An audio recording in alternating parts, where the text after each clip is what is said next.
The Open Road.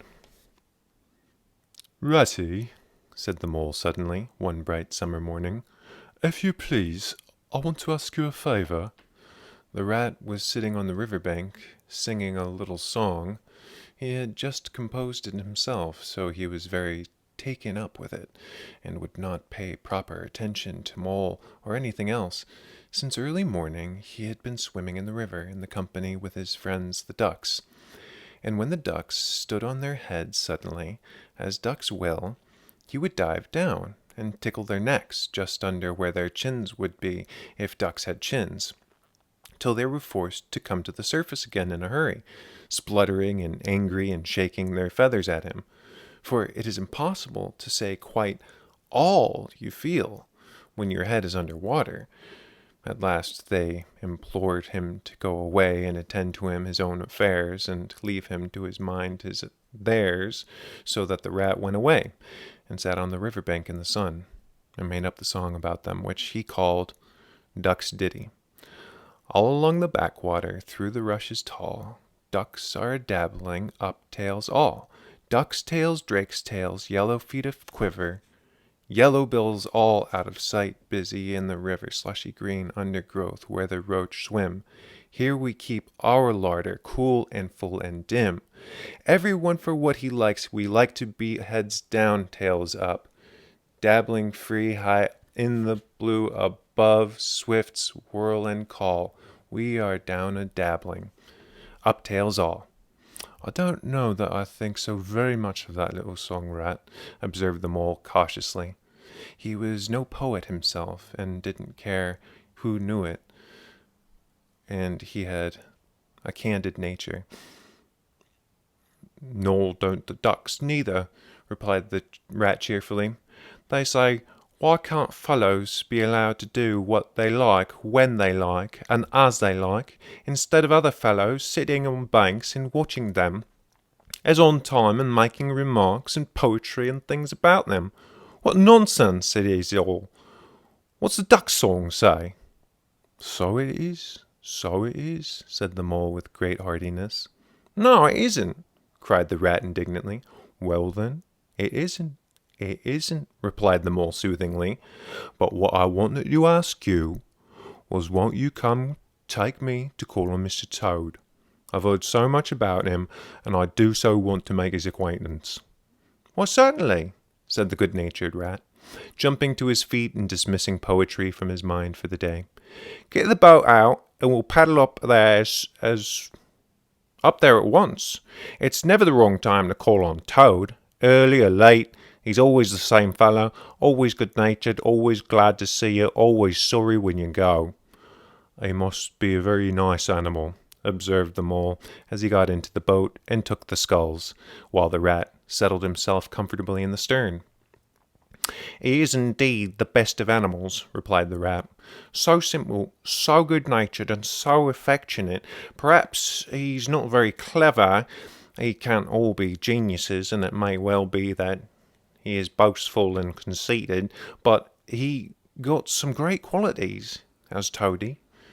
Rounding a bend in the river, they came in sight of a handsome, dignified old house of mellowed red brick, with well-kept lawns reaching down to the water's edge. "There's Toad's Hall," said the rat, "and that creek on the left, where the notice board says private, no landing allowed, leads to the boathouse, where we'll leave the boat. The stables are over there to the right. That's the banqueting hall where you're looking at now. Very old, that is. Toad is rather rich, you know, and this is really one of the nicest houses in these parts, though we never admit as much to Toad." They glided up the creek, and the mole shipped the sculls as they passed into the shadow of a large boathouse.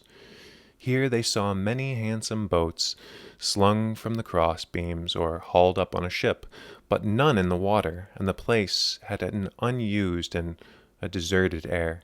The rat looked around him. "I understand," said he. "Boating is played out. He's tired of it and done with it. I wonder what new fad he is taking up now. Come along and let's take a look. We shall hear about it quite soon enough." They disembarked and strolled across the gay flower-decked lawns in search of Toad, whom they presently happened upon resting in a wicker garden chair, with a preoccupied expression of face and a large map spread out on his knees. "Hooray!" he cried, jumping up and seeing them. "This is splendid!" He shook the paws of both of them warmly, never waiting for an introduction to the mole. "How kind of you!" he went on, dancing round them. "I was just going to see a boat down the river for you, Ratty, with strict orders that you were to be fetched up here at once. Whatever were you doing? I want to so badly, both of you. Now, what will you take? Come inside and have something. You don't know how lucky it is you're turning up just now."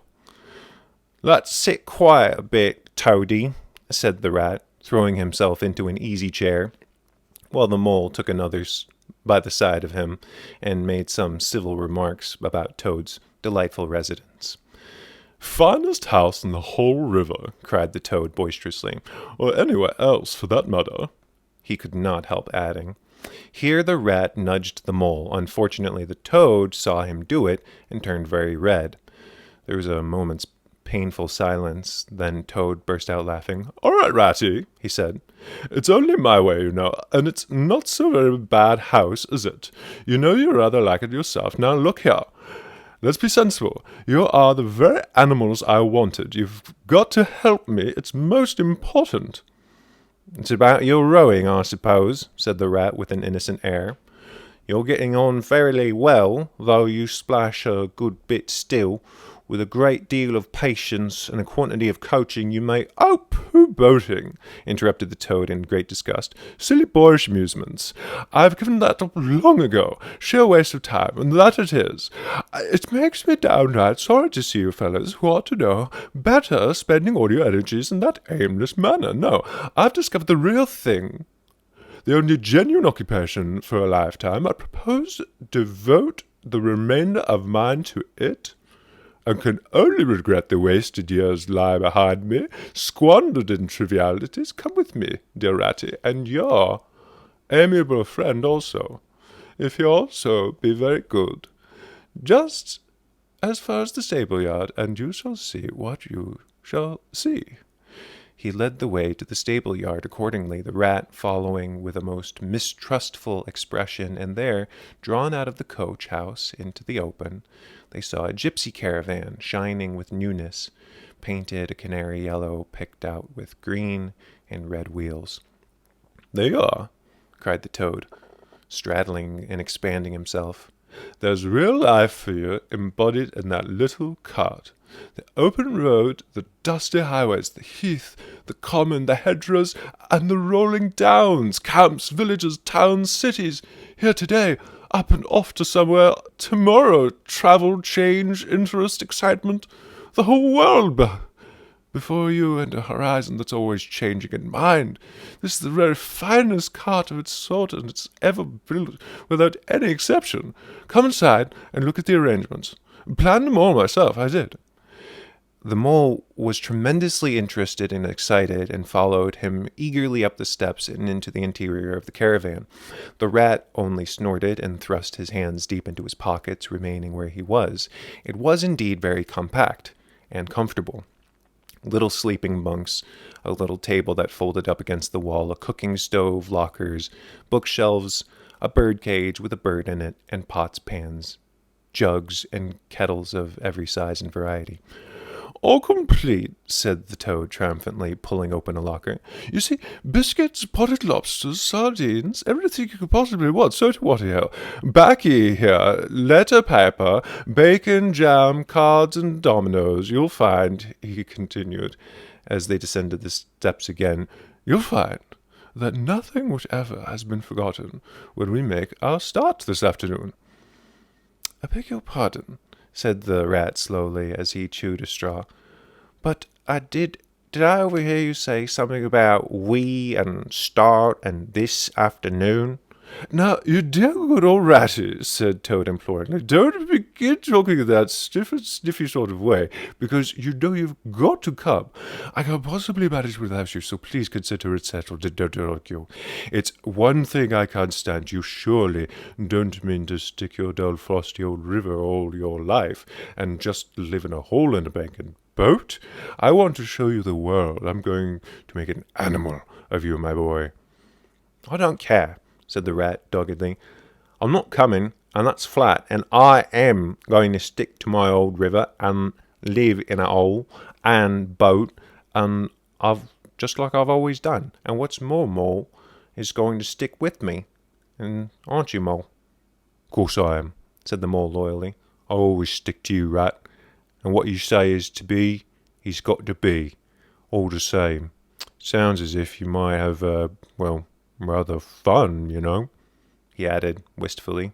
Poor Mole.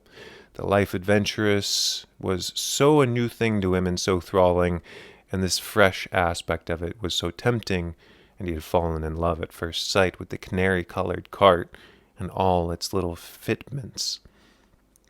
The rat saw what was passing in his mind and wavered. He hated disappointing people, and he was fond of the Mole, and he would do almost anything to oblige him. Toad was watching both of them closely. "Come along in and have some lunch," he said diplomatically, "and we'll talk it over. We needn't decide anything in a hurry, of course. I don't really care. I only want to give pleasure to you fellows. Live for others. That's my motto in life." During luncheon, which was excellent, of course, as everything as Toad Hall always was, the Toad simply let himself go. Disregarding the rat, he proceeded to play upon the inexperienced Mole as on a harp. Naturally a voluble animal, and always mastered by his imagination, he painted the prospects of the trip and the joys of the open life and the roadside in such glowing colors that the Mole could hardly sit in his chair for excitement. Somehow it soon seemed taken for granted by all three of them that the trip was a settled thing, and the rat, though still unconvinced in his mind, allowed his good nature to override his personal objectives.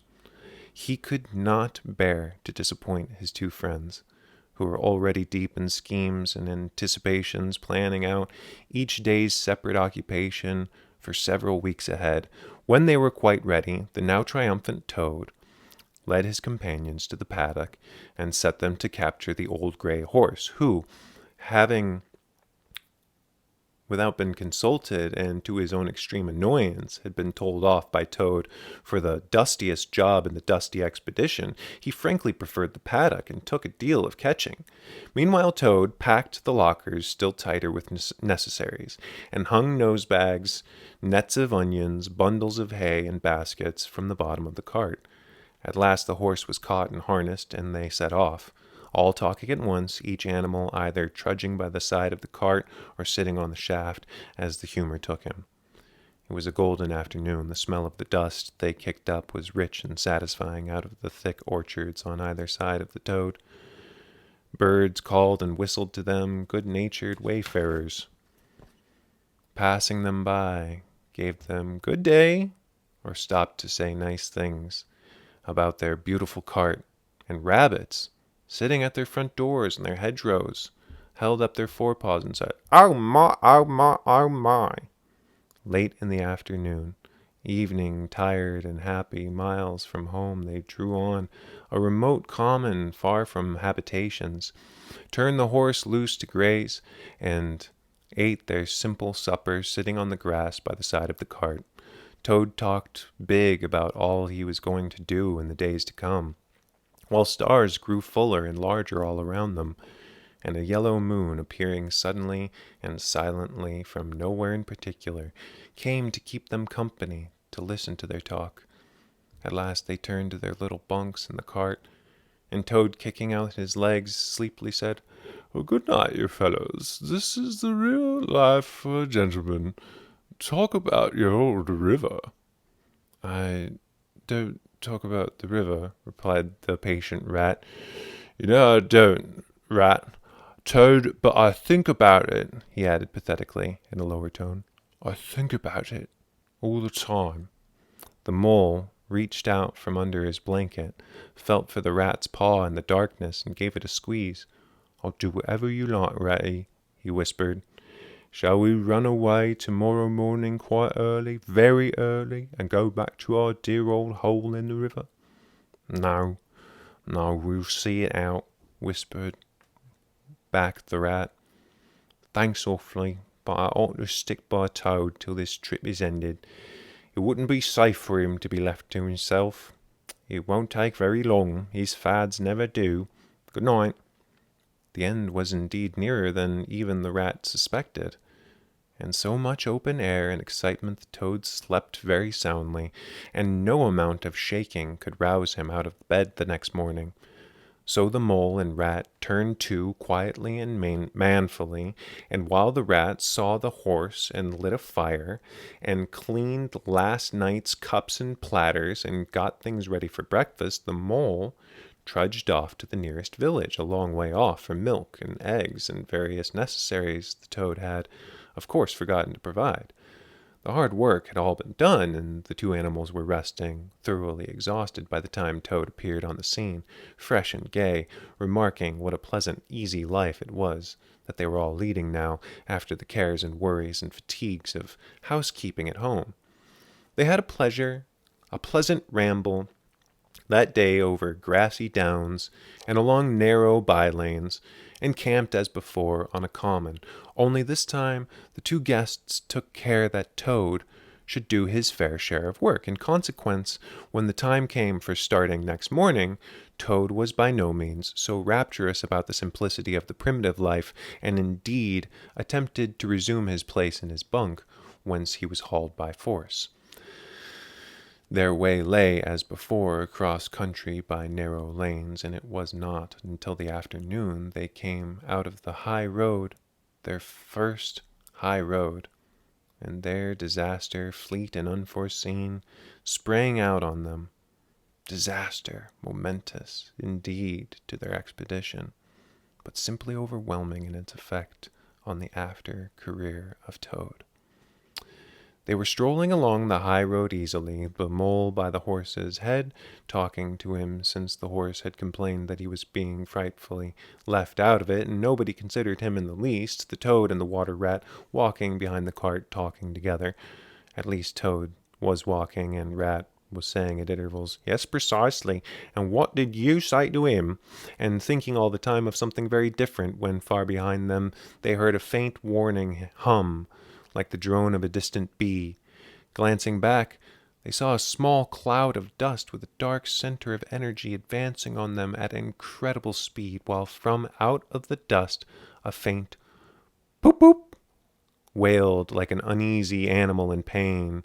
Hardly regarding it, they turned to resume their conversation, when in an instant, as it seemed, the peaceful scene was changed, and with a blast of wind, the whirl of sound that made them jump for the nearest ditch, it was on them.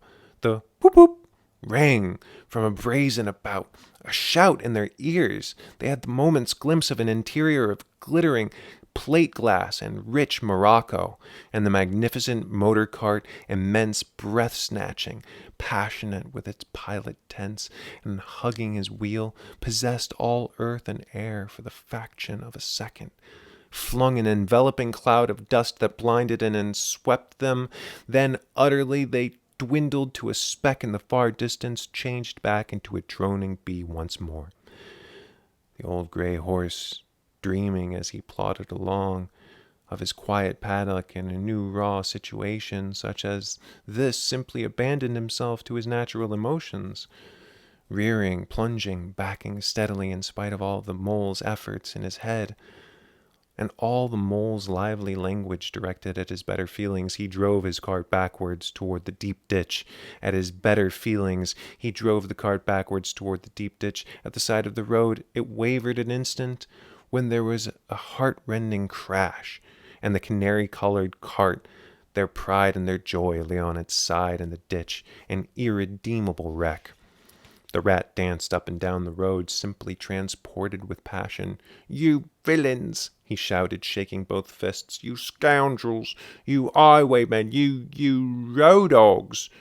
I'll have the law of you. I'll report you. I'll take you through all the courts.